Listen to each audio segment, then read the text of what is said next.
What's up everyone? Welcome back into my YouTube channel. So ngayon pag-usapan natin kung paano nga ba tayo maging mabuti sa ating mga customers sa ating pag-business sa Food Bazaar. Kung makita nyo po, okay, sa ating picture, sa thumbnail, o yung video na yan is, makita nyo po doon na nakapagbenta tayo, okay, kasama ko yung aking empleyado, okay, aking staff dati.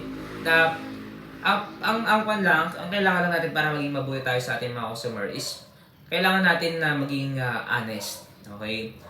Tapos, ang pinaka-important dito is yung maging balance tayo. Sabi nga sa Bible, a false balance is abomination to the Lord. Kung hindi mo ibabalance lahat, okay, wala. For example, ang laki ng expenses mo, tapos di ka kumikita.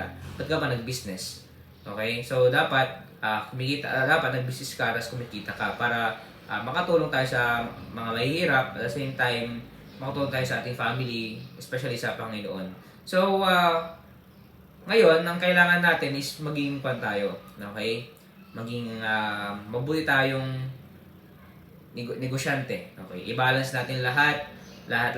Okay? Kung siyempre, kunyari, sobrang pagod, okay? Times 3 yung pagod, times 3 din yung kita. Eh, paano yun? Parang sa overpricing. Hindi naman overpricing yan. Okay?